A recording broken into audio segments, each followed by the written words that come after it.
ज्यादा भरोसा अपने आप के ऊपर, अपने विचार के ऊपर, अपने मैनेजेबिलिटी के ऊपर, अपने मैनिपुलेटिव स्किल्स के ऊपर मेरा बहुत ज्यादा विश्वास था।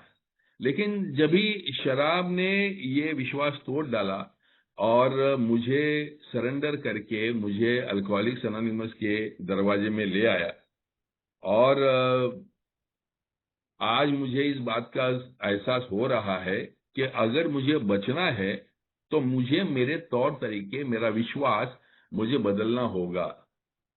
दैट इज द टाइम जब भी बड़ा डर लग रहा था, क्योंकि भगवान इस विषय के साथ में मैंने कभी कुछ ज्यादा संबंध नहीं रखा था, कभी इसके बारे में ज्यादा सोचा नहीं था।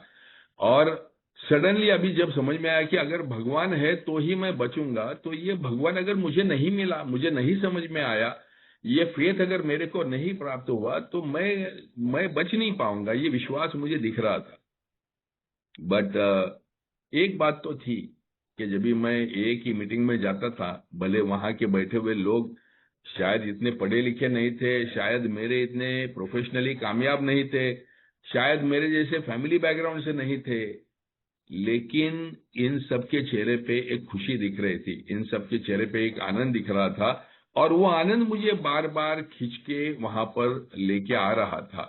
मुझे इस बात का विश्वास हो रहा था कि अगर मैं बचूंगा तो मैं यहां बचूंगा। अगर कोई लोग मुझे समझते हैं तो वो ये लोग समझते हैं। मुझे समझ में आ गया था कि मुझे अपनी जगह मिल चुकी है। Chandu please proceed to page 35। तो मुझे समझ में आ गया था कि किसी ना किसी प्रकार की उच्च शक्ति को स्वीकारने बगैर मेरे यहां से फ्रीडम नहीं होगा। लास्ट टाइम भी मैंने दो तीन किस्से बताए कि श्रद्धा, ये कोई अननोन भगवान के ऊपर होना, ये मेरे लिए शायद बहुत मुश्किल था। लेकिन जो सामने दिख रही थी, जैसे जिस रिहैब सेंटर में मैं बंद था उसकी चार दीवारें थी, वहां पर वो मुझे श्रद्धा का स्थान दिख रहा था। जो लोग मुझे मदद कर रहे थे वहां मुझे श्रद्धा का स्थान दिख रहा था। जो किताबें मुझे मदद कर रही थी वो किताबें मुझे मदद, श्रद्धा का स्थान दिख रहा था। तो ये सब चीजें शायद मुझे बचाएंगी, ये विश्वास मेरे मन में निर्माण हो रहा था। और वो जो विलिंगनेस था, ये विलिंगनेस की वजह से मैं अपने आप को अल्कोहलिक्स अनोनिमस में समर्पण करने के लिए तैयार हो गया कि भाई ये लोगों के पास कुछ तो है जो मुझे लेना है, जो मुझे सीखना है, और इनके चेहरे पे अगर खुशी है तो मुझे भी, मेरे चेहरे पे भी ये खुशी मुझे अगर पानी है, तो मुझे ये लोग जो कुछ कर रहे हैं ये मुझे करना है। Yes, please proceed Chandu. Okay, Bhushan. But suppose that instinct still cries out, as it certainly will. Yes, respecting alcohol, I guess I have to be dependent upon A. But in all other matters, I must still maintain my independence. Nothing is going to turn me into a non-entity. If I keep on turning my life and my will over to the care of something or somebody else, what will become of me? I'll look like the hole in the donut. This, of course, is the process by which instinct and logic always seek to bolster egotism and so frustrate spiritual development. The trouble is that this kind of thinking takes no real account of the facts. And the facts seem to be these. The more we become willing to depend upon higher power, the more independent we actually are. Therefore, dependence, as AA practices it, is really a means of gaining true independence of the spirit. Let's बस examine for यहाँ a पर moment रुकते this हैं, यहाँ idea पर of रुकते हैं dependence Chandu. at this level. Okay. Chandu, let's wait here Okay. because this is an important paragraph. Sure. तो शराब के मामले में मैंने हार मान ली थी, लेकिन दोस्तों जब भी वो क्लासरूम में आकर बैठता था और मुझे बताया गया कि मुझे इनमें से किसी को स्पॉन्सर लेना है और इनमें से किसी व्यक्ति का मुझे सब कुछ सुनना है, तो ये बात मेरे लिए आसान नहीं थी दोस्तों। मैं एक डबल पोस्ट ग्रेजुएट लड़का, एक बहुत अच्छी कंपनी में बहुत अच्छी पोजीशन पे काम करने वाला, मेरे हाथ के नीचे बहुत सारे लोग काम कर रहे थे, और ऐसी अवस्था में मुझे यहाँ से किसी के पास से मेरे जीवन के प्रति मार्गदर्शन लेना होगा, ये संकल्पना मुझे थोड़ी सी मुश्किल लग रही थी। हाँ, यानी आपको कुछ शराब के बारे में कुछ गाइडलाइंस देनी होगी, या दारू से दूर का कैसे रहने का, इसके बारे में आपका अनुभव कहना होगा, तो वो मैं सुनने को तैयार था। लेकिन मेरा ईगो ये बात स्वीकार करने के लिए तैयार नहीं था कि मुझे हर चीज में मैं शायद कमजोर हूं, मेरी शायद अपब्रिंगिंग कमजोर हुई होगी, मेरे शायद थॉट प्रोसेस कमजोर है, ये बात मैं मानने को तैयार नहीं था। और इसीलिए बाकी सब चीजें जो है मेरी जिंदगी की, मेरी करियर है, मेरी रिलेशनशिप्स है, मेरा पैसा है, मेरा प्लानिंग है, ये सब जो चीजें है, ये मैं भगवान के ऊपर कैसे सौंप सकता हूं? ये जो कॉन्फ्लिक्ट है, ऑलवेज मुझे ऐसे लगता था कि ये जो बोलते हैं ना कि भगवान के ऊपर छोड़ दे, लीव कंप्लीटली, जो होना है वो अच्छा ही होना है, भगवान के ऊपर छोड़ दे। मैं बोला भगवान के ऊपर कैसे छोड़ सकता हूं मैं, ये सब चीजें तो मुझे ही मैनेज करनी है। तो आई हैड, मतलब मेरे को बहुत वहां पर कंफ्यूजन था कि मैं ये डिपेंडेंस, तुम लोग बोल रहे हो कि दूसरे किसी व्यक्ति के ऊपर मैं अपने आप को आत्मनिर्भर कर दूं, ये मैं कैसे आत्मनिर्भर कर सकता हूं, जो कि वो व्यक्ति ना मेरे बारे में कुछ जानता है, ना मेरे जिंदगी के बारे में जानता है, ना मेरी समस्याओं के बारे में जानता है। मैं कैसे किसी और चीज के बारे में लोगों के ऊपर आत्मनिर्भर हो सकता हूं, या कोई उच्च शक्ति की संकल्पना पर, मतलब मेरी उच्च शक्ति वो टाइम पे अल्कोहलिक्स एनोनिमस ही थी। तो अल्कोहलिक्स एनोनिमस के लोग मेरी जिंदगी की बाकी समस्याएं छुड़ा सकेंगे, ये मुझे विश्वास नहीं था। लेकिन हमेशा जो सीनियर मेंबर्स थे वो कहते थे कि भूषण आते रहे, सुनते रहे, बात करते रहे, तुझे सॉल्यूशन मिलेगा। ऐसा कोई समस्या नहीं है जो यहाँ पर डिस्कस नहीं होता, ऐसा कोई अनुभव नहीं है जो यहाँ पर पहले नहीं घटा हुआ है। तो आते रहे और तेरे को सॉल्यूशंस मिलते जाएगा। And when I did that, कि मैंने नोटिस किया था कि कितना भी मैं स्ट्रेसफुल रहूंगा, मेरा कितना भी वर्क डे स्ट्रेसफुल गया होगा, जब भी मैं एए के मीटिंग में जाता तो किसी ना किसी तरीके से वो स्ट्रेस मेरा निकल जाता। मैं कितना भी फाइनेंशियल या किसी भी प्रकार का डर लेकर मैं मीटिंग में आता था, और वो मीटिंग में सुनकर मुझे कुछ समय के लिए मेरे मन में से वो पूरे विचार मुझे उड़ जाते थे मेरे से। और मैंने ये एक्चुअली एक्सपीरियंस किया कि अगर मैं ये सोच के चलूं कि चलो ठीक है, जो भी करना है कर लेते, पहले शाम को मीटिंग कर लेते, मीटिंग के बाद में डिसीजन लेते हैं, और जब भी मैं ये मीटिंग के ऊपर छोड़ देता था, और वो दिन 100% मेरे को मीटिंग में से कुछ ना कुछ ऐसा ऐसा क्लिक होता था दिमाग में, कि जिससे मुझे ऐसे लगता था कि मेरा जो समस्या है वो हल हो गया या हो जाएगा। Yes, please proceed ahead. Let's examine for a moment this idea of dependence at the level of everyday living. In this area, it is startling to discover how dependent we really are and how unconscious of that dependence. Every modern house has electric wiring carrying power and the light to its interior. We are delighted with this dependence. Our main hope is that nothing will ever cut off the supply of current. By so accepting our dependence upon this marvel of science, we find ourselves more independent personally. Not only are we more independent, we are even more comfortable and secure. Power flows just where it is needed, silently and surely. Electricity, that strange energy so few people understand, meets our simplest daily needs and our more desperate ones too. Ask the polio sufferer confined to an iron lung who depends with complete trust upon a motor to keep the breath of life in him. But the moment our mental or emotional independence is in question, how differently next we page. behave,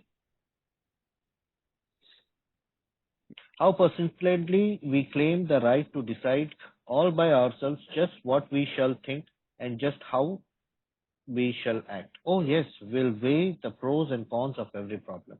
We'll listen politely to those who would advise us, but all the decisions are to be ours alone. Nobody is going to meddle with our personal independence in such matters. Besides, we think there is no one we can surely trust. We are certain that our intelligence, backed by willpower, can rightly control our inner lives and guarantee us success in the world we live in. This brave philosophy, wherein each man plays God, sounds good in the speaking, but it still has to meet the acid test. How well does it actually work? One good look in the mirror ought to be answer enough for any alcoholic. Should his own image in the mirror be यही too रुक जा, awful? यही रुक जा. Yeah. Okay. Lucky is Yes. also here. I'm here. Yes, welcome Lucky. Yeah. You want to go Thank you. first, Lucky? Yeah. Thank you. नमस्ते दोस्तों, मेरा नाम लकी, मैं एक शराबी हूँ. आज का दिन शराब के गुट से दूर हूँ. बिल यहाँ पे ये पैराग्राफ में हमें ये बताना चाहता है कि जो पहले वो बात कर रहा था कि मैं अपनी इच्छा और जीवन परमेश्वर के हवाले करना, मतलब अपनी इच्छा पे निर्भर न करना, किसी और की इच्छा पे चलना, वो विश्वास करना किसी और पे, उसका एक उदाहरण देने की बात करता है यहाँ पे इस पैराग्राफ में कि हम कैसे दैनंदिन जीवन के लिए बाकी चीजों पे निर्भर करते हैं. और यहाँ पे वो बिजली का उदाहरण देता है कि जैसे हम बटन दबाते हैं और वो उजाला कर देती है, रात में पंखे चला देती है, हमें दिखती नहीं है लेकिन वो काम करती है. और हम इस बात को जान के जब उस पर निर्भर करते हैं तो वो हमें और काम करने के लिए आजाद करती है, हमें कंफर्टेबल करती है. इस बात का उदाहरण बिल देता है. और उस ट्रेन एनर्जी को वो और भी थोड़ा एक और उदाहरण को देता है कि जब पुराने जमाने में जो पोलियो से ग्रस्त जिनके लंग्स काम नहीं करते थे ना, उनको वो मोटर से हवा भरी जाती थी, निकाली जाती थी. उसका एक और उदाहरण देता है कि कैसे जीने के लिए भी हम बहुत सारी चीजों पे निर्भर होते हैं, कुछ आरामदायक और कुछ जान बचाने वाली. अगर मैं इस निर्भरता को, अगर मैं शराब के ऊपर की निर्भरता के साथ जोड़ूं तो यस, शराब भी ऐसे ही काम करती थी कि मैंने थोड़ी पेट में डाली और वो कुछ क्षणों के बाद में मुझे वो हवा के गोते कराने लगेगी. अब वो किसी भी प्रकार की शराब हो ना, अच्छी हो, गंदी हो, महंगी हो, सस्ती हो, लेकिन हमेशा से मेरा विश्वास रहा है कि ये मेरे मन की अवस्था में परिवर्तन कर देगी, ये मेरे को इस गंदे मूड में से निकाल देगी, ये मेरे को उस चिंता से मुक्त करा देगी, ये मेरे को उस डर से मुक्त करा देगी. देखा जाएगा तो एक वस्तु पे मेरी निर्भरता तो थी ही. अगर मैं ये तीसरे कदम की बात अपने जीवन में मैंने कैसे अपनाया उसकी बात करता हूं तो वो तो निर्भरता थी, लेकिन क्या वो निर्भरता किसी और के ऊपर जा सकती थी क्या? क्योंकि अगले पैरा में बिल ये कहता है कि जब हम अपने भावनिक मुक्तता की बात करें कि हम भावनिक तौर पे तो अपने निर्णय खुद लेते हैं. हम किसी के बोलने पे, किसी के इशारा दिखाने पे या किसी के रास्ता दिखाने पे हम सुनते तो जरूर हैं, और फिर उसकी बात में कितना वजन है वो भी जानते हैं, जानने की कोशिश करते हैं. लेकिन जब निर्णय की बात आती है तो वो निर्णय तो हमारा ही होता है. हम नहीं चाहते कि कोई मेरे व्यक्तिगत निर्णयों में दखल अंदाजी करे. और तो और मुझे ऐसा लगता है कि मैं उसके ऊपर अपने व्यक्तिगत निर्णयों के लिए क्यों निर्भर करूं, क्यों ट्रस्ट करूं उसके ऊपर, क्यों विश्वास करूं?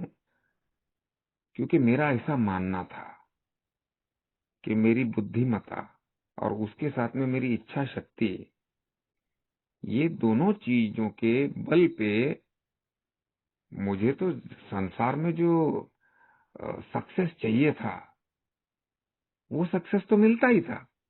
मैं यहाँ पे एक छोटा सा अनुभव बताना चाहता हूँ, क्योंकि इच्छा शक्ति यहाँ पे बताई है. मैं बचपन में नाटा था, यानी कि 14-15 बरस की उम्र तक मैं, कोई इतनी मेरी हाइट नहीं हुई थी, और किसी एक मेरे रिश्तेदार ने मेरे को ऐसे ही टोंट मार दिया क्योंकि मेरे चाचा का लड़का नाटा रह गया था. तो वो मेरे को बोलता था, अरे लकी तू उसके जैसा रह जाएगा। ये बात मेरे मन को लग गई और मैंने इसको बदलने का विचार किया। हमारा वर्कशॉप में ही घर था, और वो वर्कशॉप में ऊपर मैं चढ़ करके ना एक डंडा लगाया हुआ, तो उसके साथ लटकना चालू किया। अभी क्या करेगा, लंबा होना है। लंबा होने के लिए क्या करना पड़ेगा, मेरे मन ने बोला लटकना पड़ेगा। अब देखिए, मेरी जिंदगी में बदलाव लाने के लिए मैंने अपनी बुद्धिमत्ता से काम किया, अपने आइडियाज पे विश्वास किया, और मैं लटकने लगा। 3-4 महीने मैं लटकता रहा। मेरे हाथ दुखते थे। 2 मिनट से लेके मैं आधे आधे घंटे तक लटका ही रहता था। अब उससे हुआ क्या, उससे मैं लंबा हो गया। और सडनली वो 15 से लेके 16 की एज के बीच में मेरा 6 इंच हाइट गेन हो गया। और इस बात का मुझे बड़ा अभिमान होता था। तो इच्छा शक्ति ने हमारे लिए बहुत कुछ किया होता है एक वक्त में, और वो अनुभव मुझे ऐसे मेरी गहराई में बैठ जाते हैं कि मैंने सोचा और मैंने उसको पूरा किया। और ये शायद तथाकथित आत्मनिर्भरता की भी बात यहाँ पे आ जाती है कि मैं कर लूंगा। तो मेरा ये जो अनुभव था, ये बहुत सालों तक इच्छा शक्ति का मेरे दिमाग में घूमता रहा। और भाई, इच्छा किया तो लटकने का, लंबा हो गया लंबा। लोगों ने अप्रिशिएट किया, लेकिन वो बात कुछ और थी। और यहाँ पे जब हम बात कर रहे थे अपने पूरे जीवन के बारे में, तो ये जो मेरी फिलॉसफी थी, ये जो मेरा फलसफा था, जहाँ पे मैं ही अपने जीवन का कर्ता धर्ता बन गया था, तो ये सुनने को तो अच्छा लगता था, लेकिन क्या ये मेरे जीवन में काम कर रहा था? नहीं दोस्तों। 28 बरस की उम्र में, लास्ट के 5 साल, 23 से लेकर 28 बरस की उम्र तक, जो मेरी अल्कोहलिक ड्रिंकिंग हुई, और उसमें जो बिंज ड्रिंकिंग में मैं देखता था, मेरे सारे किए हुए प्रयत्न असफल। रोज सुबह उठ करके आईने में चेहरा देखने पे पता चलता था कि वो सूजी हुई आंखें हैं, हर प्रयत्न असफल है, और डर से भरा हुआ था मैं। इस मामले में मेरी इच्छा शक्ति काम नहीं कर रही थी, ये मैं समझने के लिए ही तैयार नहीं था। ये मैं गहराई तक उसको उतारने के लिए ही तैयार नहीं था। तो ये जो दो अनुभव बिल यहाँ पे जो एक्सप्लेन करता है, इनको अगर मैं अपने अनुभवों से जोड़ूं, तो फिर ये मेरे अपने हो जाते। फिर मेरा वो रिलेशनशिप बन जाता है, जो शायद बिल समझाना चाहता है मुझे यहाँ पे, हमें बताना चाहता है कि जब जब हमने अपनी जिंदगी का कर्ता धर्ता बनने की कोशिश की, कई मामलों में सफल भी हुए, लेकिन जब वो आज के संदर्भ में जब मैं उसको देखता हूं कि आज मेरी अवस्था कैसी है, तो मुझे वो गिरावट दिखाई देगी, मुझे वो सच्चाई दिखाई देगी। यस प्रशांत। सो मेरे ख्याल से इस पैराग्राफ का जो दो इम्पोर्टेंट स्टेटमेंट्स है, वो है intelligence backed by will power. मेरा जो भरोसा है वो मेरे बुद्धि और मेरे विल के ऊपर, मेरी मेहनत के ऊपर मेरा पूरा भरोसा है। लेकिन ये भरोसे ने मुझे लाया कहाँ है, कहाँ लाके रखा है? ये मेरा इंटेलिजेंस और मेरा विल पावर मुझे डब्बे में ही डाल के आया है। मतलब मैंने हर प्रकार की बर्बादी ही की हुई है, अपने करियर की, अपने रिश्तों की, अपने पैसे की, हर प्रकार की बर्बादी ही मैंने की हुई है, ये इंटेलिजेंस और मेरे विल पावर के ऊपर भरोसा करते हुए। ऐसा नहीं, मैंने हार्डवर्क भी किया। Intelligence backed by will power, backed by hard work. So all of this put together also मेरा कुछ खास बन नहीं पाया था। मैं उम्र के 28 साल में यहाँ पर अल्कोहलिक्स एनोनिमस में अननोन शराबियों के पास में मदद मांगने के लिए पहुंचा था। यही मेरी अचीवमेंट थी। बाकी मैंने जो कुछ भी छोटा मोटा पोजीशन हासिल किया था, छोटा मोटा पैसा या प्रतिष्ठा हासिल की थी, वो टिकाने की क्षमता मेरे में बची नहीं थी, वो पूरी तरह से शराब ने ले ली थी। सो BW यहाँ पर कहता है कि ये जो ब्रेव फिलोसॉफी है कि ईच मैन प्लेज गॉड, हम लोग के पास एक हमेशा कहा जाता है अहम ब्रह्मास्मि, यानी मेरे अंदर ही भगवान है, मेरे अपना हाथ जगन्नाथ है, यानी मेरे हाथ में ही दुनिया को बदलने की ताकत है। ये जब फिलोसॉफी है, ये फिलोसॉफी सुनने में बड़ी अच्छी लगती है, लेकिन जब ही उसको आप जीवन के साथ में जोड़कर देखते हो तो दिखाई देता है कि अपने हाथ से सिर्फ हमने अपने घर तोड़े हुए, अपना बर्बादी ही किया हुआ है। अपनी विल पावर को हम लोग कभी संभाल के इस्तेमाल ही नहीं कर पाए हैं। तो आगे बढ़ते हैं Chandu. Should his own image in the mirror be too awful to contemplate, as it usually is? He might first take a look at the results normal people are getting from self-sufficiency. Everywhere he sees people into warring fragments. Each fragment says to others, "We are right, you are wrong." Every such pressure group, if it is strong enough, self-righteously imposes its will upon the rest. And everywhere the same thing is being done on an individual basis. The sum of all this mighty effort is less peace and less brotherhood than before. The philosophy of self-sufficiency is not paying off. Plainly enough, it is bone-crushing juggernaut whose final achievement is ruin.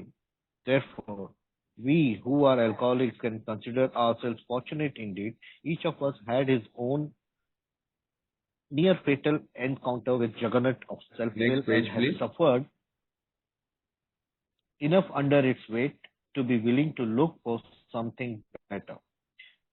So it is by circumstance rather than by any virtue that we have been driven to A, have admitted defeat, have acquired the rudiments of faith, and now want to make a decision to turn our will and our lives over to a higher power. We realize that word dependence is as distasteful to many psychiatrists and psychologists as it is to alcoholics. Like our professional friends, we too are aware that there are wrong forms of dependence. We have experienced many of them. No adult man or woman, for example, should be in too much emotional dependence upon a parent. They should have been weaned long before. And if they have not been, they should wake up to the fact.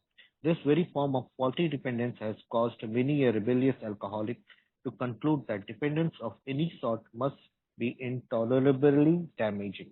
But independence upon an A group or a higher power hasn't produced any baleful results. Continue. No. we can यहाँ पे दोस्तों मैं ये बताना चाहता हूँ कि तथाकथित आत्मनिर्भरता, अभी तक हम जो बात करते आ रहे हैं, क्योंकि यहाँ पे एक तुलनात्मक नजरिया दिया जा रहा है कि भाई डिपेंडेंस ऑन आउटसाइड पावर और dependence on my own power, इसको हम सेल्फ सफिशिएंसी की बात करते हैं यहाँ पे कि मेरी आत्मनिर्भरता। तो आत्मनिर्भर होके साधारण व्यक्तियों में भी कहीं पे गुस्सा दिखाई देता है, कहीं पे डर दिखाई देता है। बिल कहता है यहाँ समाज में अलग अलग पक्ष बन जाते हैं, मैं सही हूँ, वो गलत है, और ये सारा झमेला चलता रहता है।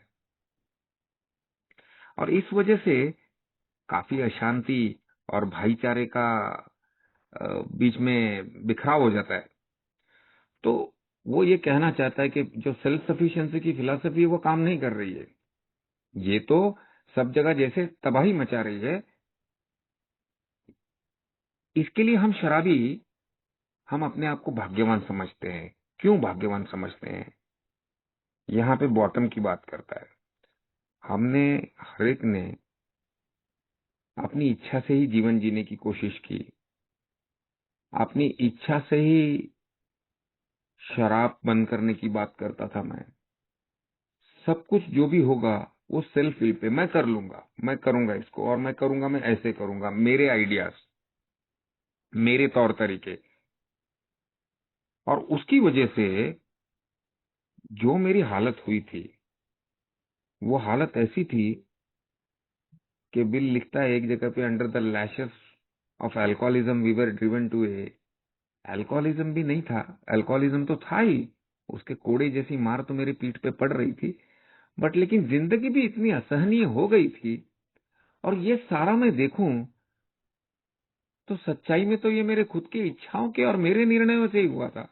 मैंने जिन चीजों पे चाहा उन चीजों पे निर्भर हुआ था मैं, मेरे आइडियाज, मेरी विल, मैं ऐसा करूंगा, मैं वैसा करूंगा, और उसके कारण ही तो मेरी ये दशा हुई थी।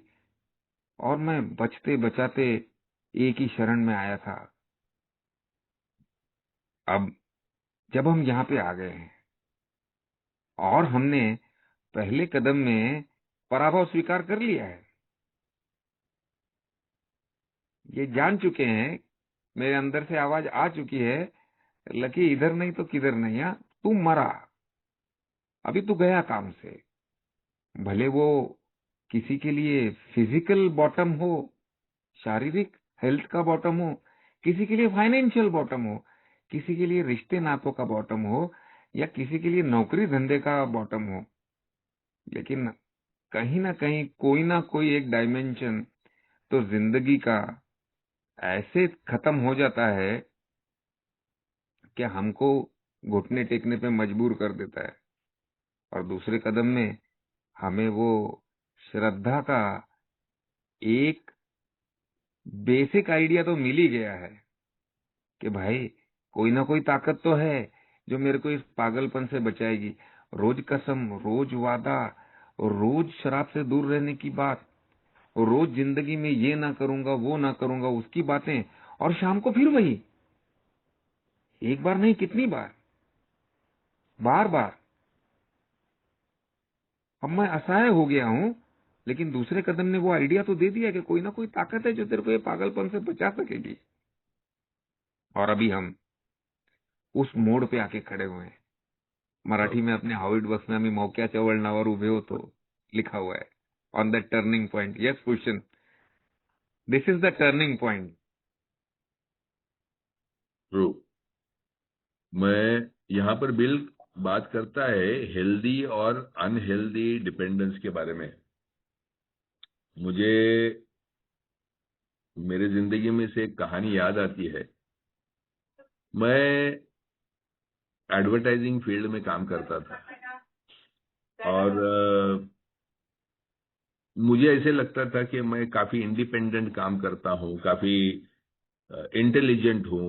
मैं जो भी कैंपेन्स बनाता था वो क्लाइंट को बेच के आता था। ये सब दौर में जिनके लिए एक एक पब्लिकेशन हाउस था, एक बड़ा पब्लिकेशन हाउस था बम्बई का, उनके एक पार्ट ओनर थे, उनके साथ में मेरी खास दोस्ती हो गई। उनको बड़ा विश्वास मेरे ऊपर। अब ऑन वन हैंड मैं अपना ईगो, अपना इंटेलिजेंस और अपना हार्डवर्क, अपनी विल पावर के बलबूते पर मैं ऐसे ऐसे काम हासिल कर रहा था, लेकिन वो हर काम हासिल करने के साथ वो जो ओनर था, उसके जो अपोनेंट थे, उनके साथ में मेरी शत्रुता बढ़ रही थी।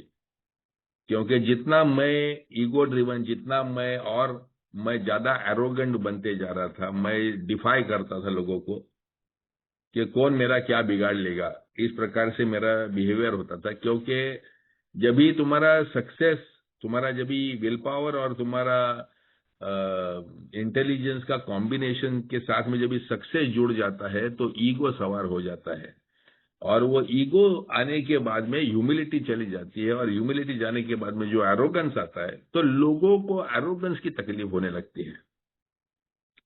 तो एक तरफ जो कहते हैं ना कि मेरा आवाज, वो जो मेरा जो सपोर्टर था, उससे ज्यादा बड़ा आवाज तो मेरा था। और लोगों को लगता था कि इसमें कोई, ये आदमी में कोई दम है, या आदमी में कुछ बात है। लेकिन मैं खाली था। एक्चुअली मैं खाली बर्तन था, जो मेरे पीछे कोई है उस भरोसे के ऊपर मेरा ये सब ईगो ड्रिवन नॉनसेंस चल रहा था। एक पॉइंट ऐसा आया कि वो पब्लिकेशन हाउस के अंदर के झगड़े में जो मेरा सपोर्टर था वो खुद हार गया और उसको अपना पोजीशन गंवाना पड़ा। और जैसे उसकी पोजीशन गई, उसके साथ में मैं भी डब्बे में चला गया, क्योंकि मेरा पूरा डिपेंडेंस था वो उसके ऊपर था। जिसको कहते हैं ना कि मेरे काम के ऊपर मेरा डिपेंडेंस नहीं था, मेरा डिपेंडेंस एक पॉलिटिकल पावर के ऊपर था। सो उसके बाद में मैंने एक अपनी बात मन ही मन में ठान ली कि मैं किसी के ऊपर डिपेंड नहीं होऊंगा, लोग मेरे ऊपर डिपेंडेंट होंगे। तो मैं हमेशा कुछ ना कुछ आगे रहूंगा, लोगों के 4 कदम आगे चलूंगा, और मैं अपनी पोजीशन ऐसी करूंगा कि मेरे बगैर लोगों का चले नहीं। और उस चक्कर में ये जो जो टू अवॉइड दैट डिपेंडेंस, कि मैं किसी कंपनी पर डिपेंडेंट नहीं हूं, मैं किसी व्यक्ति पर डिपेंडेंट नहीं हूं, मैं किसी एक नौकरी पर डिपेंडेंट नहीं हूं, तो हर जगह पर मैं लोगों से अपने आप को थोड़ा सा दूरी रखता था, क्योंकि लोगों के ऊपर भरोसा रखना, लोगों के ऊपर प्यार करना है, लोगों के साथ दोस्ती बनाना, ये सब मुझे कमजोरी लगने लगी थी। क्योंकि जो मुझे हासिल करना था कम उम्र में, जल्दी से जल्दी, तेजी के साथ में, जो मुझे हासिल करना था, वो हासिल करने के लिए मुझे ये सब मृदु, ये सब जो नरम दिल वाली जो चीजें हैं, ये मुझे मंजूर नहीं थी। और मैंने जब भी आज मैं ये पढ़ता हूं तो मुझे दिखाई देता है कि वो जो पिछले सेंटेंस पे वो जगरनाथ का उन्होंने ये किया है, यानी तोड़ फाड़ कर जाने वाला, बोन क्रशिंग जगरनॉट, ये सेंटेंस वहां पर यूज किया है कि एक आजू बाजू के सबको तोड़ फाड़ के मैं जाने वाला आदमी, लोगों की भावनाएं तोड़कर, लोगों की एम्बिशंस तोड़कर, लोगों के ऊपर प्रमोशन, मेरे से 5-5, 7-7, 10-10 साल आगे जो थे सीनियरिटी में, उनके ऊपर जाके मैं उनका बॉस बैठना चाहता था, और मैंने हासिल भी किया। वो मेरी जो एम्बिशियस जो रन था उसमें, लेकिन जो भी पाया मैंने वो मैं टिका नहीं सका। वो एवरीथिंग, वो जैसे कहते ना कि एक एक एक तोड़ते तोड़ते तोड़ते तोड़ते, जिस महल का मैं राजा बना, वो महल तो पूरा टूटा फूटा था, उसका कुछ ना मेरे को किसी का फायदा था, ना उसका दूसरे किसी को फायदा था। और जब ही व्हेन आई रियलाइज्ड कि डिपेंडेंस, यहाँ पर जब भी अल्कोहलिक्स एनोनिमस में आने के बाद में जो कहते हैं कि वो जो था वो अनहेल्दी डिपेंडेंस था, लेकिन यहाँ आकर अगर तुम उच्च शक्ति के ऊपर, तुमने जो भी अल्कोहलिक्स एनोनिमस को अगर उच्च शक्ति माना है, तो अल्कोहलिक्स एनोनिमस के ऊपर भरोसा रखोगे तो तुम्हारा कोई नुकसान नहीं होना है। और यहाँ पर तुमको जो गाइडलाइंस मिलेगी, जो तत्व मिलेंगे, जो आध्यात्मिकता मिलेगी, उसके ऊपर अगर तुम भरोसा रखोगे तो ये अनहेल्दी नहीं बल्कि ये हेल्दी डिपेंडेंस होगा। और इसका अभी तक किसी को बुरा अनुभव नहीं आया है। मैं थोड़ा सा मन ही मन शांत हो गया था, क्योंकि मैं भी, ये जो फाइट थी, वो जो ईगो का जो डिस्ट्रक्शन ये था, उसमें मैं भी थक चुका था, मैं भी चूर चूर हो गया था, मेरे को भी एनर्जी नहीं बची थी जिंदगी उस प्रकार से जीने की। मैं भी शांतता चाहता था, मैं भी किसी ना किसी प्रकार के सहारे की खोज में था।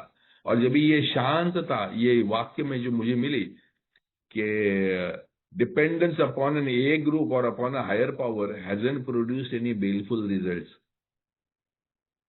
एक ए के समूह के ऊपर और एक उच्च शक्ति के ऊपर अगर मैं डिपेंड हो करूं कि भाई यहाँ पर मेरा ठीक ही होगा, जो भी होगा मेरा अच्छा ही होगा, तो मुझे बुरा अनुभव नहीं आएगा। आगे पढ़िए। आपके एग्जाम्पल से किंग नथिंग की याद आ गई। Anyways, when करो। World War II broke out, this spiritual principle had its first major test. A's entered the services and were scattered all over the world. Would they be able to take discipline and stand under fire and endure the monotony and misery of war?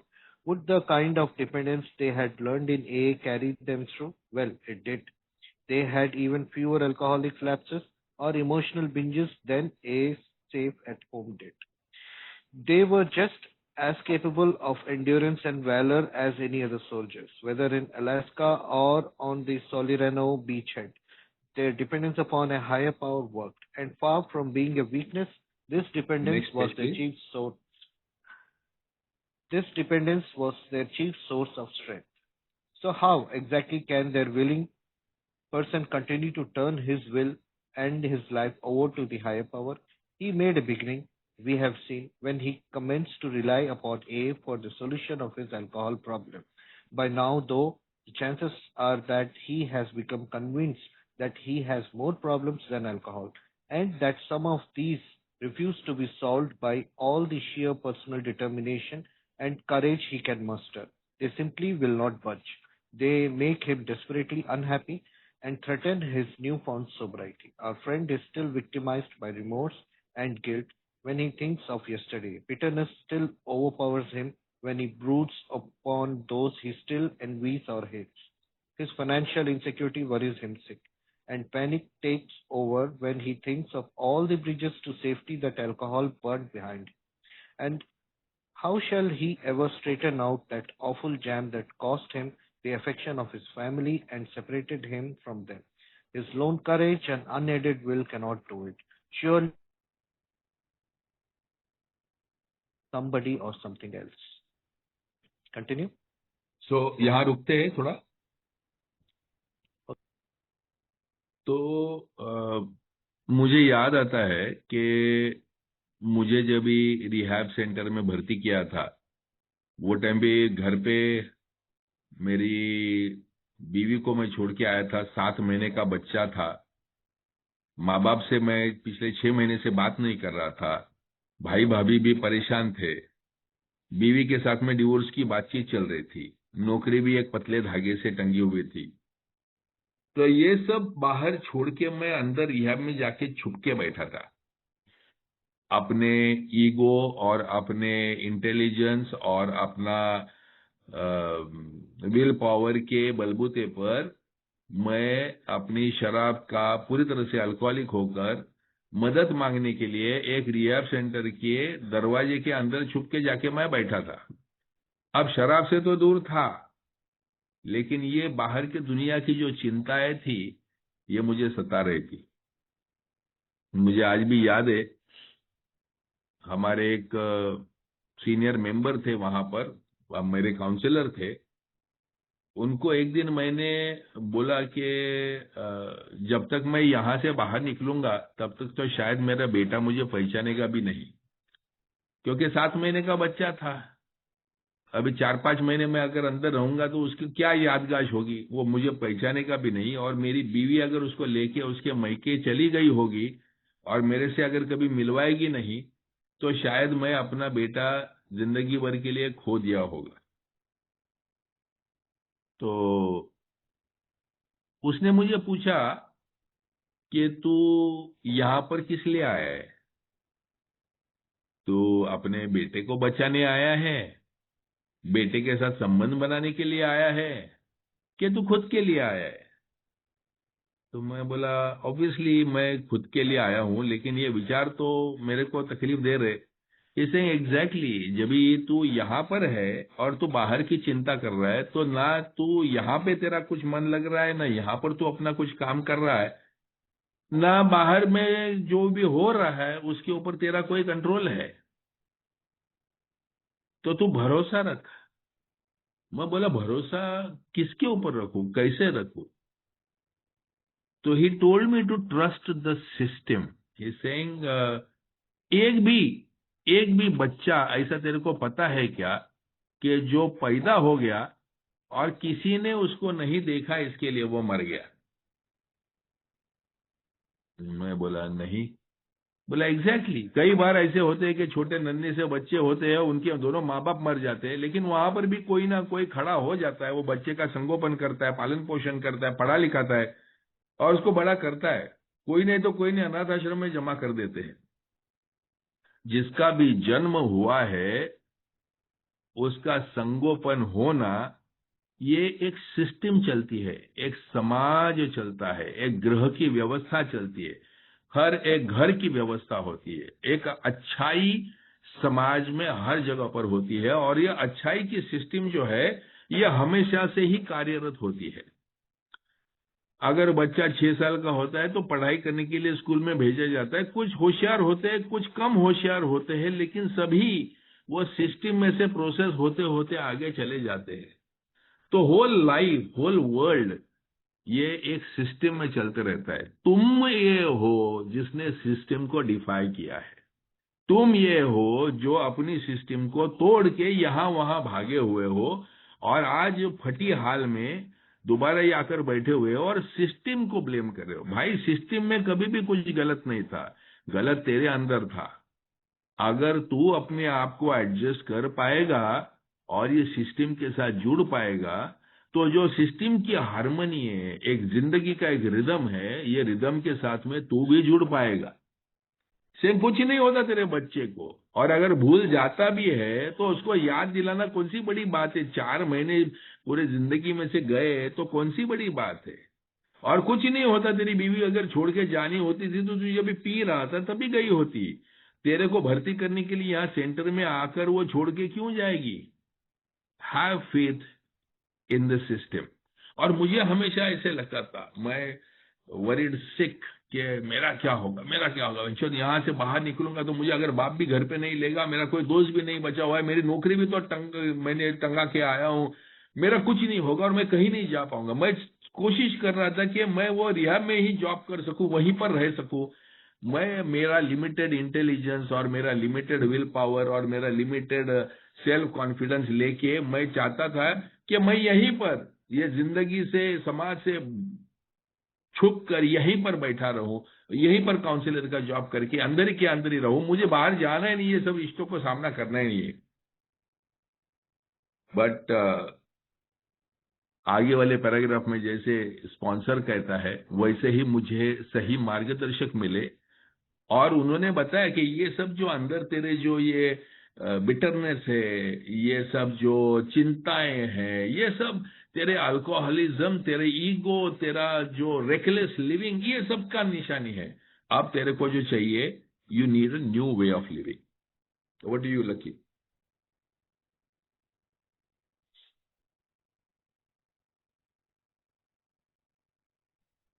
Lucky ji mute शायद।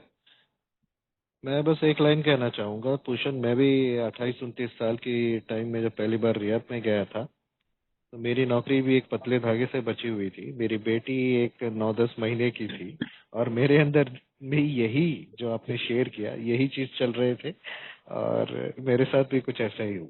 Thank you. Yes, ये बिल्कुल उस बात का खुलासा है कि जब शुरुआत में शराब की समस्या का समाधान तो हो जाता है, लेकिन ये बात समझ में आने लग पड़ती है कि अभी तो बहुत कुछ बाकी है। मैं जब ये में आया, मैं 13 दिसंबर 1995 को आया, उसके पहले मैंने लगभग 3 साल मेहनत करके मेरे सप्लायर के साथ पार्टनरशिप में पंजाब में एक फैक्ट्री खड़ा किया। यहाँ से सब कुछ लेके गया, वहां लगाया। यहाँ का मतलब, वो बोलते हैं ना, अल्कोहलिक क्या करता है कि उसको अगर उसके दिमाग में घुस जाएगा ना, तो वो एक दिशा मार्ग में चलता है, फिर वन वे चलता है। और मैंने सारा कुछ वहां पे लगा दिया, पीता भी था, करता भी था, और वो सक्सेस किया, चलाया। और वो सक्सेस होने के बाद वहां पे लोकल जो एसोसिएशन थी ना इंडस्ट्रियलिस्ट की, उन्होंने हमारा सत्कार करने के लिए बुलाया। अब मैं पीता तो रोज था, लेकिन जब किसी काम का यश मिलता है ना, तो शराबी तो जैसे भगवान ही बन जाता है। फिर तो उसको लगता है कि बाबा, सारे पंजाब में इंडस्ट्री लगाने वाला मैं ही हूँ। और उन्होंने हमको बुके वुके दिया, सब कुछ दिया। बड़ा 100-150 आदमी जमा हुए थे क्लब में, और मेरा पार्टनर वो मेरे को बोलता था, लकी जी पीना मत, लकी जी पीना मत। उसको मालूम था कि मैं पीता कैसे हूँ, लेकिन मेरे को तो वो छोटी सी सक्सेस का भूत चढ़ा हुआ था ना, और मैं तो 7वें आसमान पे था। मैं बहुत पिया उस दिन, और उस दिन पीने के बाद मैंने गाड़ी चलाने की जिद की। गाड़ी तो थी नहीं, स्कूटर था, और उस स्कूटर के ऊपर से हम गिर गए। मैं गिर गया, वो मेरे पीछे नहीं आया। और जिन्होंने 1 घंटा पहले सम्मान किया था, वही देख रहे थे कि सरदार जी रोड पे गिरा पड़ा है, पगड़ी उठा रहा है उसको। 4 आदमी उठा के गाड़ी में डाल के लेके गए। अगले दिन जो उस बात का मेरे को अफसोस हुआ, प्लस मेरे पार्टनर के साथ में जो झगड़ा हुआ, बड़ा घमासान हुआ। और सिवाय इसके कि मैं माफी मांगू, मेरा अहंकार इतना बढ़ गया था कि मैंने उसको बोला, तेरे जैसे 100 आदमी खड़ा करेगा रे, मैं बंबई से आया हूँ। मैं भले सरदार जी हूँ, मैं बंबई में पला बड़ा हूँ, मैं तो 10 कंपनी ऐसी खड़ी कर दूंगा। वो रो रहा था कि मेरी वो खानदानी वहां पे रहने वाले थे, मेरी खानदानी इज्जत आपने निकाल दी, ये किया वो किया, बड़े आरोप लगा रहा था। और वो मैं वहां पे छोड़ के आ गया। मैंने ना हिसाब किया ना कुछ किया, छोड़ के आ गया। उसके पहले 3 साल मैंने यहाँ पे अपने कुछ काम नहीं किया था, यहाँ से पैसे ले जाके लगाए थे। ना हिसाब किया ना कुछ किया, आ गया। आने के बाद में जुलाई महीने में आया, अगस्त सितंबर भूषण अगर रिहाब में छुपा हुआ था तो आई वॉज सल्किंग। मैं बस पी रहा था और कैसे ना कैसे करके अपने आप को छुपा रहा था। लोगों के देने थे पैसे मैंने यहाँ पे। मुझे दिसंबर में मैसेज मिला। मैसेज मिलने के बाद में जब जनवरी में होश आई तो मुझे इतनी फाइनेंशियल इनसिक्योरिटी सताने लगी, क्योंकि वही मेरा सप्लायर था, अभी वो मेरे को माल भी नहीं दे रहा था। अब ज्यों कैसे, शराब से तो दूर हूं, ये समस्या को बताऊं कैसे मैं। और इतनी कड़वाहट महसूस होती थी कि यार मैं क्या क्या करके आए, क्या नहीं करना चाहिए था। और अभी जिंदगी की ऐसी कश्मकश थी कि शराब से तो दूर था, लेकिन ना तो काम करने के लिए सप्लायर था, ना यहाँ पे मेरे पास धंधा चलाने के लिए पैसे थे, ना माल देने के लिए सप्लायर, ना पैसे थे। अब ये सारा कुछ सुधरेगा कैसे। मेरी हिम्मत और मेरी जो इच्छा शक्ति थी, उससे तो ये निपटने वाला है नहीं। और तब मुझे ऐसे लगने लगा कि दोस्त, शराब की समस्या तो कुछ भी नहीं थी। ये जो मेरी समस्या है ना, मैंने क्या करके रखा है, अभी की हालत क्या है, और मेरा आगे क्या होगा। तब तक मेरा तीसरा बच्चा हो चुका था, और ये 3 जन, मेरी बूढ़ी माँ और पत्नी, ये सबको लेके साला मैं चलेगा कैसे, चलाएगा कैसे, कर्जा कैसे उतारेगा, मैं जिंदा रहूंगा कि नहीं रहूंगा। ये शायद हम सभी के विचार कोई ना कोई अनुभव के साथ में जुड़े रहते हैं, और वो अनुभव ही शायद हमको तोड़ते हैं। वो अनुभव ही उस कोड़ों की तरह चलते हैं जो हमारी पीठ की चमड़ी उधेड़ देते हैं। तो इसी को शायद हम वो बॉटम कहते हैं, जो बॉटम हमको ये बात को देखने को लगाता है कि किसी से तो बात करनी पड़ेगी, किसी पे तो मदद निर्भर मांगनी रहना पड़ेगी। पड़ेगा। हम्म। मदद मांगनी पड़ेगी, किसी ना मदद किसी की मांगनी मदद। पड़ेगी, किसी न किसी की मदद मांगनी पड़ेगी। और ये खुलासा जब ऐसे शब्दों में होता है तो वो याद दिला देता है, यस, वो याद दिला देता है कि कोई ना कोई तो है जो मुझे इसमें से बाहर निकाल सकता है। और यहाँ पे से स्पॉन्सरशिप की शुरुआत हो जाती है। Over Okay. To you Pushkar. Chandu. At first, that somebody is likely to be his closest AA friend. He relies upon the assurance that his many troubles, now made more acute because he cannot use alcohol to kill the pain, can be solved too. Of course, the sponsor points out that our friend's life is still unmanageable, even though he is sober. After all, many a bad start on AA's program has been made. More sobriety brought about by the admission of alcoholism and by attendance at a few meetings is very good indeed.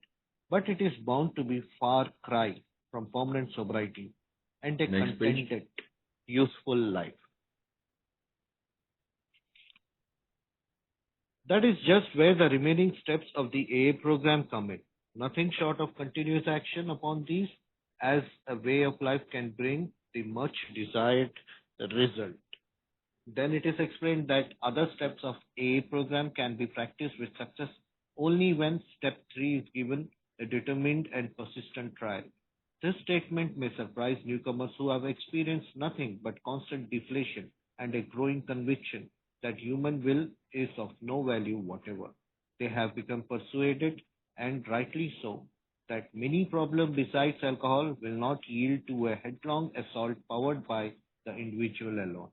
But now it appears that there are certain things which only the individual can do, all by himself and in the light of his own circumstances. He needs to develop the quality of willingness. When he acquires willingness, he is the only one who can make the decision to exert himself. Trying to do this is an act of his own will. All of the 12 steps require sustained and personal exertion to conform to their principles, and so we trust God's will. Last paragraph, Tushan, I'll finish. Okay. It is when we try to make our will conform with God's that we begin to use it rightly. To all of us, this was a most wonderful revelation.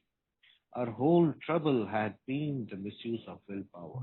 We had tried to bombard our problems with it instead of attempting to bring it into agreement with God's intention for us.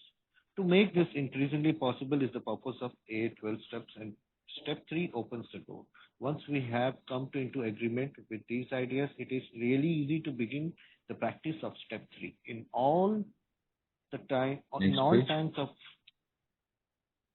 In all times of emotional disturbance or indecision, we can pause, ask for quiet, and in the stillness simply say, God, grant me the serenity to accept the things I cannot change, courage to change the things I can, and wisdom to know the difference. Thank you. So, आते हैं उस अवस्था में कि जब ही मेरा intelligence मेरे लिए काम नहीं कर रहा है, मेरे इंटेलिजेंस ने, मेरे विल पावर ने खाली मुझे बर्बादी तक ही लाकर छोड़ा हुआ है, मैं मदद मांगने के लिए तैयार हूं, और मेरा मार्गदर्शक, मेरा स्पॉन्सर बोलता है कि भाई अभी तो तेरी शुरुआत है, सरेंडर से ही तेरी शुरुआत है, अभी यहां से तुझे कार्यक्रम शुरू करना है। इंटरेस्टिंग थिंग ये है कि बिल डब्ल्यू यहां पर जो ईश्वर की इच्छा की जो बात करता है वो ये है कि बची हुई स्टेप्स का पालन करना, ये ईश्वर की इच्छा है। इस प्रकार का यहाँ पर सेंटेंस फॉर्मेशन देखने को मिलता है कि इफ आई हैव अंडरस्टूड, कि मैं अगर समझ चुका हूं कि मेरा पुराना तौर तरीका इंटेलिजेंस से मैं बर्बाद हो गया हूं, अब मुझे अगर बदलना है, किसी की मदद लेकर मुझ में बदलाव लाना है, अगर किसी अच्छी ताकत को मेरे जिंदगी में काम करवाना है, तो मुझे तैयारी करनी है कि बाकी सब स्टेप्स को मैं अपने जीवन में पूरी तरह से स्वीकार करूं। That is the question he answer यहां पर पूछता है कि मुझे याद है कि जब भी मेरा डिस्चार्ज हो रहा था रिहैब सेंटर में से, और मुझे बताया गया था कि भाई तो बाहर तो जा रहा है, लेकिन बोलता है, मेरे स्पॉन्सर ने एक बात बताई थी, मेरा जो अर्ली काउंसलर था उसने बात बताई थी कि देख, बोलता है बहुत सारे ऐसे लोग रहते हैं कि जो बाहर जाते हैं सेंटर में से, दोबारा आजमाते हैं, शराब पीते हैं और वापस आ जाते हैं, ऐसे उनके 2-4 चक्कर हो जाते, फिर वो सोबर हो जाते, लेकिन तू वापस नहीं आएगा।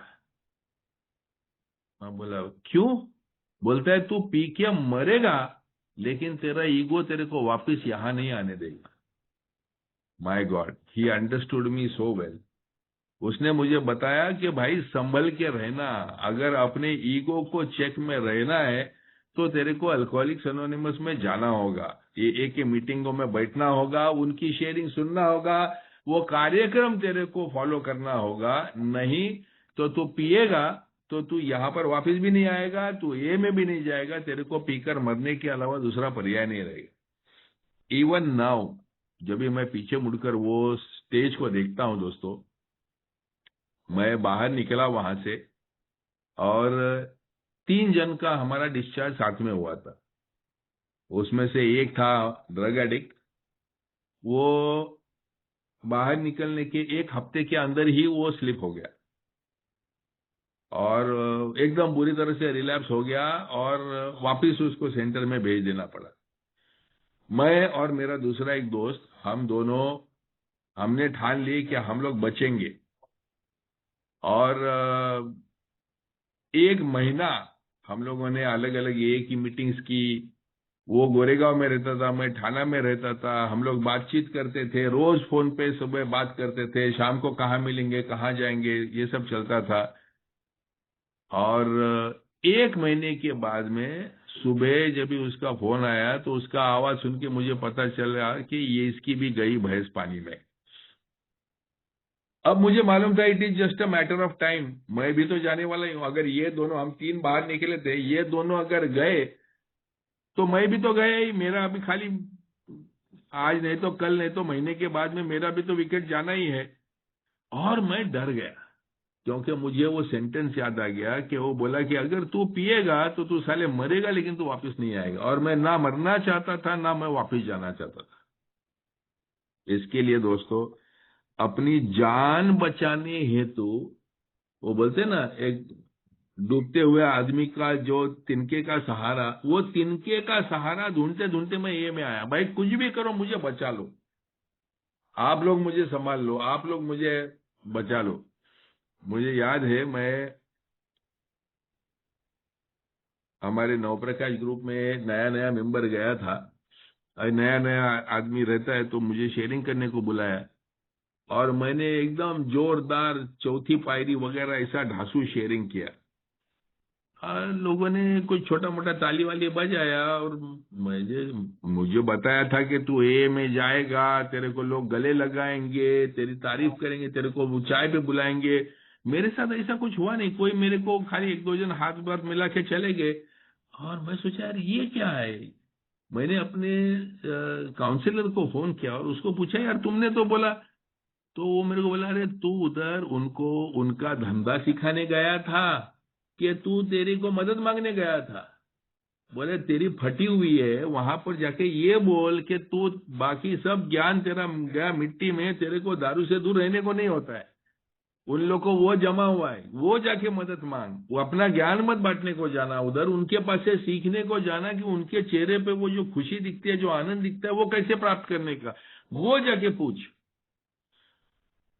अगले दिन जब भी मीटिंग में मैं गया, वापिस मैंने शेयरिंग मांग के लिया, और मैंने ये बात छेड़ी कि मैं बोला, मैं अकेला हूँ, नया नया थाना में आया हूँ, सब लोग नए हैं, मैं किसी को जानता नहीं हूँ।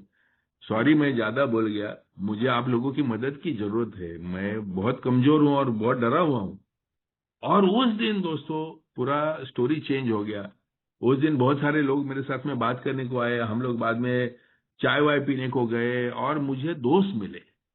और मुझे रियलाइज हुआ कि जब भी मैं अपने आप को बदलाव करने को, अपने आप को आगे नहीं रखता हूं, अपने आप को जब भी सरेंडर कर देता हूं और नम्रता के साथ में लोगों को सीखने को, सुनने को तैयार करता हूं, तभी जाके मुझे मदद भी प्राप्त होती है। क्योंकि मेरे ईगो ने क्रिएट किए हुए जो पेन थे, वो मेरा ईगो ही हल नहीं कर सकता है।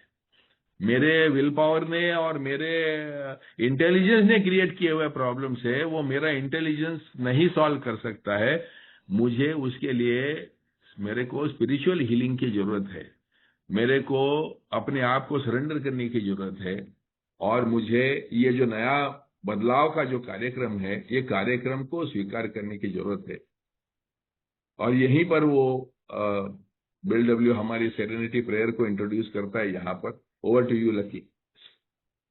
मैं वो डरे हुए लोगों में से था कुशन। जब भी मैं आया तो बड़ी भयानक परिस्थिति में ही, डर ट्रिमेंडस था। और जब मैं लोगों की शेयरिंग सुनता था ना, तो वो शेयरिंग में जब अपना वो ड्रंक लॉग और अपने नुकसान शेयर करते थे तो मेरी बहुत फटती थी। इतना डर लगता था कि पूछो मत। और हर बार यही समझ में आता था कि मेरी इच्छा तो यार, मैं तो कुछ भी नहीं कर सकता, मैं तो टोटल टोटल सरेंडर, नहीं बाबा, नहीं करने का कुछ। तो ऐसे में जब मैं विनायक से बात करता था, मेरा इनिशियल स्पॉन्सर, तो उसने उसने मुझे ये बताया। उसने तभी मेरे साथ में स्टेप 1 2 3 किया। और इस तीसरे कदम में वो डर के मारे शराब से दूर रहने वाले लोगों की जब उसने पूरी व्याख्या की तो समझ में आया, हाँ, डर एक बहुत बड़ा फैक्टर है। अगर मैं अपने नुकसानों को रोज याद करता हूँ, रोज शेयर करता हूँ, तो रोज वो सच्चाई का सामना करते हुए डर के कारण शराब से दूर रह सकता हूँ। लेकिन बाकी समस्याओं का क्या? तो बाकी समस्याओं के लिए मैं क्या जूझूं उनसे? मैं रोज तो ये सुन रहा हूँ मेरे से, हमारे से, वी आर पावरलेस, ये भी नहीं होता है, सरेंडर करो। तो ऐसे में मन कंफ्यूज हो जाना बहुत स्वाभाविक है, और कंफ्यूज ही था। तभी उसने बताया, देख, ये तीसरा कदम है ना, ये तीसरा कदम तेरी जिंदगी का पॉस है एक। और ये पॉस, जब जब तू भावनिक रूप से डिस्टर्ब होगा, कोई ऐसा थॉट आके जाएगा जो तेरे को हिला के जाएगा, भले पास्ट में से आया हो या भविष्य की सोच में से आया हो, उसको पॉज देने का। जब किसी को कुछ बोलने का, रिएक्ट करने की बात आएगी तो रिएक्ट नहीं करने का, पॉज देने का। एक एक जिंदगी में थोड़ा सा ब्लैंक गैप लाना पड़ेगा, ताकि तेरी इच्छा और किसी और की इच्छा के बीच में अगर गैप नहीं होगा ना, तो तेरी इच्छा ही चलती जाएगी। You will do your will only.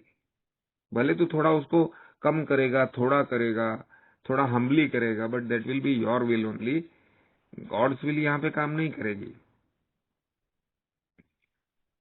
और तो और एक बात का उसने और एक खुलासा किया था, कि बोलता है कि हमको तो शराब से दूर रहना है, तो उसमें भी तो इच्छा शक्ति लगेगी ही ना। शराब बंद करने के मामले में मेरी इच्छा शक्ति चली नहीं पहले, लेकिन जब मैं मेरी इच्छा को एक बड़ी समूह की इच्छा के साथ में मिलाता हूं ना, तो हर सोबर व्यक्ति ने वो पहला घंटा, वो पहला दिन, वो पहला महीना निकाला है, पीने की इच्छा को टालते हुए निकाला है। और पीने की इच्छा को टालना भी तो कहीं से आया ना उसको। उसकी नहीं थी पहले, लेकिन उसने समूह में से ली, उसने स्पॉन्सर के पास से ली, लेकिन उसने वो काम तो किया ना, उस ऑब्सेशन को, शराब का ग्लास न उठाने का। तो हमारी इच्छा शक्ति काम करती है जब मैं किसी और बड़ी ताकत की इच्छा के साथ लगाऊं। जब इस समूह के अंदर कि lucky one day at A time, आज का दिन, इसके लिए मेरी सारी समस्याएं मेरी इच्छा शक्ति के दुरुपयोग के बारे में थी। क्योंकि मैं जब बाहर आने के बाद में पहला दिन शराब से दूर था, तो ख्याल तो आया, लेकिन उस ख्याल के सामने मेरे को ए का ख्याल भी आया, मेरे को ए की शेयरिंग भी याद आई। अब ऐसे वक्त में मेरे पास मेरी इच्छा शक्ति का दुरुपयोग करने का पॉसिबिलिटी था कि पी लूं जाके और फिर अपनी समस्याओं को निपटाऊं पहले मैं, फिर बाद में आता हूं। लेकिन वहां पे एक पॉज लिया, हम में से हर एक ने वो पॉज लिया है, और उस सामूहिक इच्छा शक्ति के साथ में मिलाया। उस सत्सत विवेक बुद्धि की जो आवाज कानों में गूंजती रही थी, और उसके एग्रीमेंट के साथ में जब चले, one day at A time, मैंने आज रे अभी नहीं, फोन कर। मुझे याद है मैं पहला महीना भर मेरी वर्कशॉप होते हुए किसी और की वर्कशॉप में जाके सुबह से लेकर दोपहर तक बैठता था, और खाना खाने को आके 1 घंटा सोने के बाद में फिर चले जाता था, फिर उसके साथ शाम को मीटिंग में जाता था, इंस्ट्रक्शन फॉलो करने का। शराब से दूर रहने की इच्छा भी हमारी ही है। वो इच्छा को जब एक साथ मिलता है, तो फिर वो सही दिशा में चलने लग पड़ती है।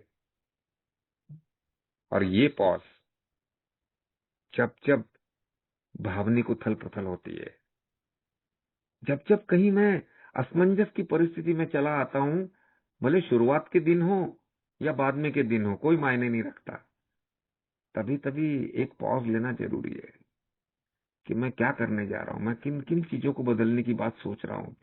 मैं अपने अंदर की चीजों को बदलने की बात सोच रहा हूं, या दुनिया को बदलने की बात सोच रहा हूं। मैं क्या अपने पास्ट को बदलने की बात सोच रहा हूं, क्या सोच रहा हूं मैं? नहीं। मेरी प्रेयर, यहाँ पे जो प्रेयर का उल्लेख है, प्रेयर के ऊपर ही हमको एक सेशन रखना चाहिए भूषण, क्योंकि ये कुछ चंद शब्द बिल कई बार कहता है कि ये 4 लाइनें मेरे पूरे के पूरे कार्यक्रम को इतनी कॉम्पैक्ट करके इतनी आसानी से बता देती है कि पूछो मत। सोब्राइटी के शुरुआत के दिनों में कई घटनाएं, कई परिस्थितियां विपरीत हो जाती हैं, और उन विपरीत परिस्थितियों का सामना कैसे करूं, मेरे पास कोई साधन नहीं होते। और ऐसे में वो पुराने तौर तरीके ही याद आते हैं कि ऐसा कर दूं, वैसा कर दूं, या तो भाग जाऊं या तो लड़ पड़ूं। लेकिन ना तो मैं भाग सकता हूं, ना तो मैं लड़ सकता हूं, मुझे तो खड़ा रहना पड़ेगा। और खड़ा रहने के लिए वो पॉज, वो कुछ न करना अति महत्वपूर्ण है, अति महत्वपूर्ण है। हर व्यक्ति ने अपनी सोब्राइटी की शुरुआत में, शुरुआती दिनों की तकलीफों में आए हुए उस रोष को, उस गुस्से को, उस जला देने वाली आग को रोका है, पॉज दे करके। तीसरा कदम एक श्रद्धा की छलांग की बात करते हैं, तो उसके साथ साथ एक पॉज की भी बात करते हैं। और हमारी प्रेयर, जितनी बार भी आप तकलीफ के समय में इसको मन में ला करके एक बार 4 लाइनें ये मन ही मन पढ़ लो, तुरंत जैसे कि विजडम आ जाता है कि भाई मैं कहाँ टक्कर मार रहा हूँ, मैं किस चीज के साथ में लड़ रहा हूँ। ये तो लड़ने लायक है ही नहीं, ये बदलने लायक नहीं है, ये तो स्वीकारनी पड़ेगी, ये तो सच्चाई है, ये तो मेरा पास्ट है, ये मेरा पास्ट के मेरे किए हुए कर्म। भले मैं 6 महीने सोबर हूँ, लेकिन मेरे पत्नी के मुंह से निकल रहे हैं, जबकि मेरी अपेक्षा ये होती कि मैं शराब से दूर हूँ और लोगों ने मेरा साथ देना चाहिए। 6 महीने तो सारे हुए, अभी से कैसे सब पहले जैसा ठीक हो जाएगा। लेकिन जो सच्चाई है वो तो स्वीकारनी पड़ेगी। जो मैंने करके रखा है और जिसके कारण मेरे अकेले को ही नहीं, मेरे परिवार को भोगना पड़ रहा है, उसको तो सुनना ही पड़ेगा। और वो सुनने के लिए धैर्य कहाँ से आएगा, वो हिम्मत कहाँ से आएगी? तो वो हिम्मत, वो ताकत देगी मुझे, अगर मैं उस पर विश्वास रखूं तो। बात श्रद्धा की है, बात विश्वास की है। और तो और बिल इस ऐसे में लिख गया, permanent sobriety and contented useful life. उसके लिए अगले 9 कदमों की तैयारी, क्योंकि बार बार ये मानसिक उथल पुथल होनी है, परिस्थितियां विपरीत जानी है। कभी पास्ट आ जाएगा, पास्ट के नुकसान याद आ जाएंगे, तो कभी भविष्य की असुरक्षितताएं आ जाएंगी। और इन सबको मैं अगर अपने दम पे लड़ना चाहूं, तो मेरे पास कोई पर्याय बचेगा नहीं, क्योंकि मैंने देख लिया कि मेरी इच्छाओं से, मेरे आइडिया से मैं अगर एक रोड रोलर की तरह सब कुछ रौंद के चुप कराना चाहूं, तो वो संभव नहीं है। एंड श्रद्धा की छलांग हम सभी ने लगाई है। Thank you. तो मेरे ख्याल से यहीं पर जो बात आती है कि वो जो मेरा काउंसलर बताने का प्रयास कर रहा था कि हर चीज की एक सिस्टम होती है। वो हमेशा मुझे बोलता था कि गॉड की व्याख्या ये गुड ऑर्डरली डायरेक्शन ऐसी भी की जा सकती है। जब भी आपको समझ में नहीं आ रहा है कि ईश्वर की इच्छा क्या है, ईश्वर की मेरे लिए इच्छा क्या है, इस परिस्थिति में क्या है, तो जो भी चीज मुझे एक सही रास्ते पर, एक सत्सद विवेक बुद्धि के रास्ते पर चलने के लिए बोले, वो ईश्वर की इच्छा है। जो अच्छाई, सहिष्णुता, प्रेम इसके ऊपर चलने वाली है, वो अच्छाई की है। मुझे याद है एक बार फादर जो ने एक नाइट विजिल में बहुत अच्छे से कहा था कि कैसे जानने का कि खुद की इच्छा क्या और ईश्वर की इच्छा क्या। तो जब भी आप अपने आप को सवाल पूछो कि ये करने से मेरा क्या लाभ है, अगर मेरा कुछ लाभ है तो वो खुद की इच्छा है, और अगर मेरा लाभ का मैं नहीं सोच रहा हूं तो वो ईश्वर की इच्छा है। ऐसा आप अपने आप को एक आसान तरीका दे सकते हो गेज करने के लिए। सो व्हेनेवर मैं अपने बारे में सोच रहा हूं वो खुद की इच्छा है, लेकिन दूसरे के बारे में सोच रहा हूं तो वो ईश्वर की इच्छा है। सबके बारे में सोच रहा हूं वो ईश्वर की इच्छा है। वो मुझे, मैं नया नया सदस्य था और मैंने हमेशा ये अपना जो सेरेनिटी प्रेयर जो क्लासरूम में लिखा जाता है, तो ऐसे गॉड बड़े अक्षरों में लिखा जाता है और फिर वो ग्रांटर्स सेरेनिटी वगैरह आता है। तो एक सीनियर मेंबर थे, उन्होंने मुझे पूछा था कि पूछन, ये गॉड बड़े अक्षरों में क्यों लिखा है, मालूम है तेरे को? नहीं पता। तो बोलते हैं ये आक्रोश है, गॉड ये पुकार है, ये कि the greatest prayer is the cry of a repentant heart. एक पश्चातापी मन का जो आक्रोश जब ये होता है, तो वो जो पुकार है वो ये पुकार है। तेरा मन अगर पश्चातापी है तो जिस प्रकार से जिया है वहां से बदलना चाहता है, एक अच्छा जिंदगी जीना चाहता है, और तू ईश्वर की मदद मांग रहा है, तो तू जितनी आतुरता से अंदर से आवाज निकाल के पूछेगा, वो पुकार है इस गॉड में। और तब से जब भी मैं ये सेरेनिटी प्रेयर का वो बड़ा गॉड देखता हूं, तो मुझे वो याद आता है कि वो एक आक्रोश है, पश्चातापी मन के आक्रोश की वो पुकार है। तो और अंतिम बताया है कि मेरा result is my serenity, result मेरा पीस ऑफ माइंड है, मन की शांतता है, मन की प्रसन्नता जो हम लोग कहते हैं वो है, वो हम लोग मांगते हैं। मेरे को और ज्यादा तरक्की दे, और ज्यादा पैसा दे, मेरे को सब सुख समृद्धि दे, ये नहीं मांगते हैं। बस सिर्फ जो भी होना है उसके साथ में जीने की प्रसन्नता मुझे दे, ये मांगने की अवस्था हमारे मन की आती है। ये तीसरे पायरी का ये रिवॉर्ड है। Thank you very much. Thank you Bhushan, thank you lucky. Lucky ji, आपकी ये बात काफी हिट कर गई मुझे कि हम में से हर एक बंदा वो पहला घंटा, वो पहला दिन और वो पहला महीना निकाला है, वो पीने की चाह रखते हुए उसने बिना पिए निकाला। थैंक यू दोस्तों। आप प्लीज अपना हाथ रेज करिए और कोई सवाल है तो वो पूछ सकते हैं आप स्टेप स्टेप 3 पे।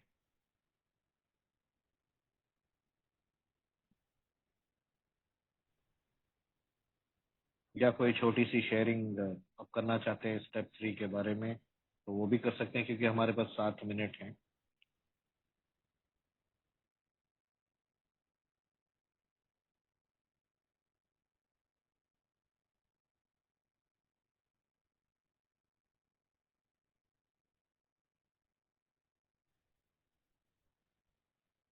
राहुल का कुछ सवाल है? हेलो। आवाज यस राहुल। हेलो, आवाज आ रहा है? हाँ आ रहा हेलो। है। तो ये थियरी ऑफ रियलिटी बोला है, आइंस्टाइन का सिद्धांत है, ये तो बहुत कॉम्प्लिकेटेड, ऐसा क्यों हमारे लिए ऐसा कॉम्प्लिकेटेड क्यों है?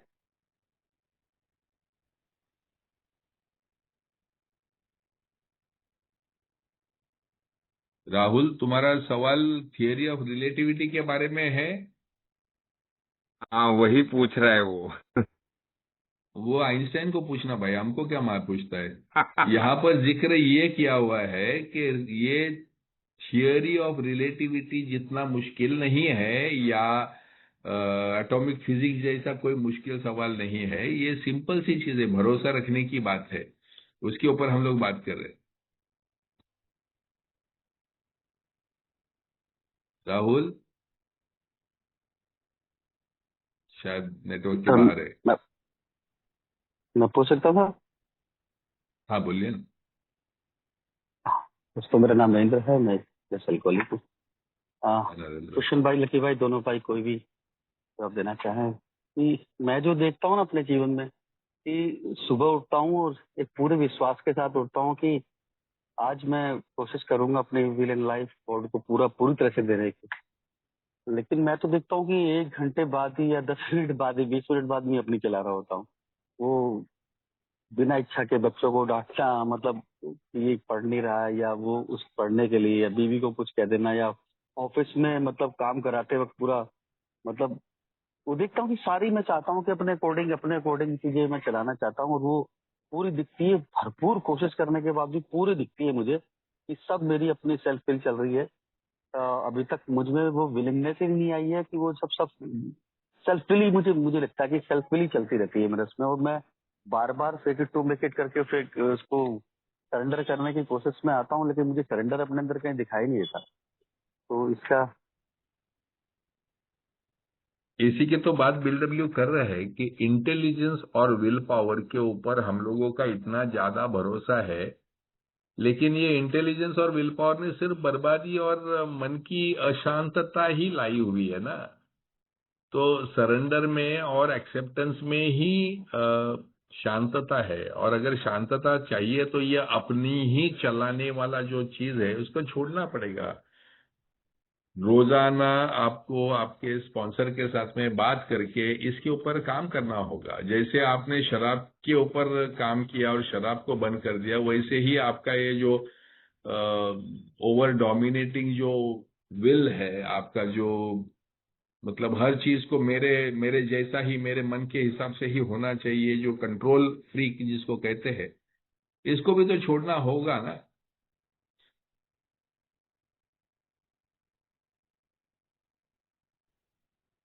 तो ट्रू, छोड़ना होगा इसको। और वही वही तो हमारी प्रेयर बोलती है ना, भाई किसको बदलना है और किसको छोड़ना है, हमें इसी बात का आइडिया नहीं है। और अधिकतर चीजें जिनके साथ में मेरा ज्यादा तनाव होता है वो बाहर की चीजें होती हैं। और शुरू शुरू में जब तक मैं बार बार ये अपने आप को याद नहीं दिलाता, क्योंकि वो मेरा स्वभाव है, वो मेरी पर्सोना है, मेरी पर्सनालिटी है। एक व्यक्तिमत्व को बदलने की बात कर रहे हैं, जबकि हम अभी तीसरे कदम पे ही हैं।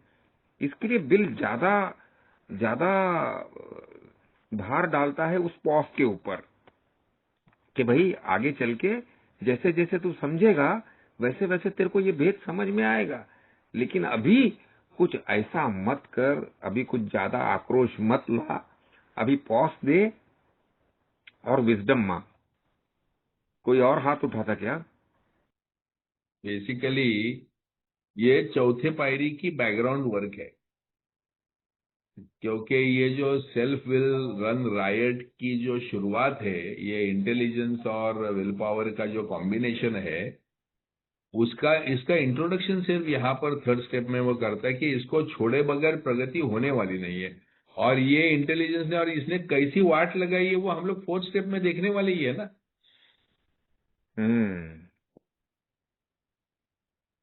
लेकिन लकी भाई कहने को तो कह दिया जाता है कि कर दो, लेकिन वो होना बहुत वास्तव में कॉम्प्लिकेटेड है। वो रिलेटिविटी भी कुछ समझ सकता हूँ मैं आइंस्टाइन की, लेकिन मैं ये नहीं समझ पाता हूँ। हाँ, क्योंकि हम शराबी हैं ना, हम आसान चीजों को नहीं समझ पाए। हम आसान चीजों को नहीं समझ पाए, हम कॉम्प्लिकेटेड लोग हैं। हमने जिंदगी को बहुत कॉम्प्लिकेट कर दिया था। मैं अपने स्पॉन्सर के पास जब भी जाता था ना, तो मैं अपनी समस्या को ऐसा लेकर के जाता था, वो जैसे बोलते हैं ना कि अपने गू को, अपने शिट को चांदी का वर्क ले जाके उसके सामने रखता था, वो आती है मेरे से। तो वो सिंपल एक बात ने बोलता था, तो तेरे को नहीं करना है तो मत कर। लेकिन वो इतनी सिंप्लिसिटी से बोल जाता था, लेकिन मेरे को तो भूमिका बनाने की आदत है ना। I am more obsessed with my problem rather than interested in solution. Solution simple है, लेकिन सिंपल चीजें पसंद नहीं है ना। हमको लगता है कि मेरा आई एम डिफरेंट, ये भावना fancied self sufficiency, I am different, I need special attention, I me myself. ये सारी चीजें तो आएंगी आएंगी ना, मुझे नहीं आएंगी तो और किसको आएंगी। राहुल आया लाइन पे, सचिन भी है, लेकिन टाइम हो गया अपना। खाली चंदू, 1 मिनट बोलना चाहता हूँ। मैं ऐसा बोल रहा हूँ कि कुछ ना कुछ बनने के चक्कर में मैंने अपनी वाइफ की मेरे लाइफ की बहुत वाट लगाई। मेरे मन में हमेशा विचार चलता था कि कुछ ना कुछ बनना है, कुछ ना कुछ बनना है। तो जब तक ये तीसरा स्टेप यही बोलता है तू बनना छोड़ दे भाई, ईश्वर पे छोड़ दे, वो बनना जो होगा है ना। वो बहुत दिन से मेरे को ये शेयर करने का था, बस थैंक तो यू। बेवड़ा बना ना राहुल को, शराबी तो बना अभी ना। हाँ, जब छोड़ देते तो सब अपने आप शुरू हो जाता है, बराबर। ये सचिन का एक क्वेश्चन है, या अगर आप झट से ले लेंगे तो हम प्रेयर करके मीटिंग खत्म कर। सचिन। हाय, मेरा नाम सचिन है, मैं एक शराबी हूँ। सचिन, हाँ सर, मुझे मेरा क्वेश्चन ये था कि श्रद्धा और विश्वास को कैसे डिफाइन किया जाए, श्रद्धा और विश्वास में फर्क कैसा किया जाए।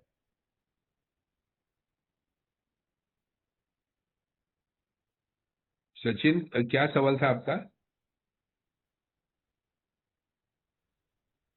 वो पूछे श्रद्धा एंड विश्वास में फर्क कैसा करें। तो एक ही चीज है, इसी के अलग अलग नाम है। मुझे विश्वास है कि ये अल्कोहलिक्स एनोनिमस मेरे मेरे लिए काम करेगा। उसी का थोड़ा सा और ऊपर का हायर डिग्री ऑफ विश्वास यानी श्रद्धा कि 100% अल्कोहलिक्स एनोनिमस मेरे लिए काम करेगा। तो ये सब्जेक्ट खाली नाम अलग अलग है, लेकिन फीलिंग वही है। ओके पूषण, एक सवाल है आखिरी। रवि फ्रॉम रवि ने चैट में डाला है।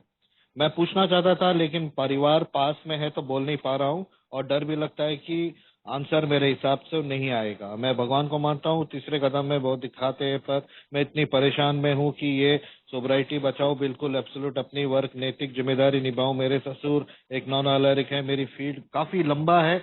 रवि, अगर आप 1-to-1 अगर आप ग्रुप हाँ, में 1 to डालेंगे 1 बात करेंगे तो बेटर रहेगा। तो बेटर रहेगा। एनीवेज, सिड्डी ने भी हाथ ऊपर किया है, लेकिन टाइम होने के कारण आई थिंक ओके इसने नीचे कर दिया। चलिए हम प्रेयर लेते हैं और मीटिंग खत्म करते हैं, और जो सवाल है हम शायद 1-to-1 ले सकते हैं।